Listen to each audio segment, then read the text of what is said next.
Сәлем достар, сіздермен бірге ерте. Бүгін мен сіздерге тапқыр қоян ертегісін айтып беремін. Олай болса, ертегіні соңына дейін тыңдаңыздар. Бір күні арындардың патшасы арыстан бәйге жариялапты. Ол бір қазан суда қайнаттырып, жар салыпты. Уа аңдар, тыңдаңдар. Осы қайнаған суды кім ішіп қойса, соған көп сыйлық берем деп шарт қояды.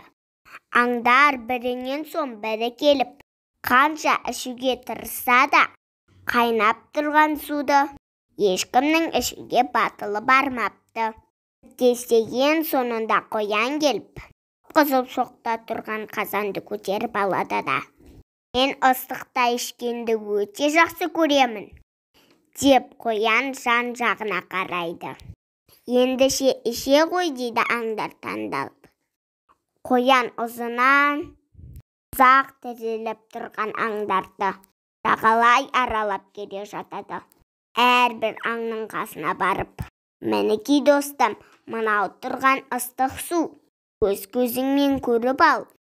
Мен осыны ыстықта ішемін" әрбіріне аралап көрсетіп шығады. Сөйтіп қоян аңдарды басынан аяғына дейін аралап шыққанша қазандағы ыстық су суып қалады. Сол кезде қоян суды басына бір-ақ көтеріп, сіміріп ішіп алады. Шошынып кеткен аңдар ауыздарын ашып, көздерін жұмсады. Бір-біріне қарап: "Қоян деген мықты екен" деп таң қалысты.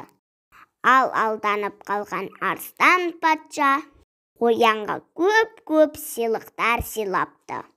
Көп аңның алдына алып шығып: "Міне, нағыз ер екенсің.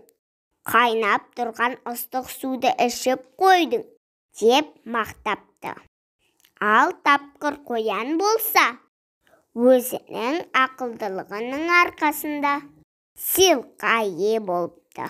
Мінекей достар, осымен менің ертегім аяқталды. Егер менің ертегім ұнаса, лайк басып тіркеліп кетіңіздер.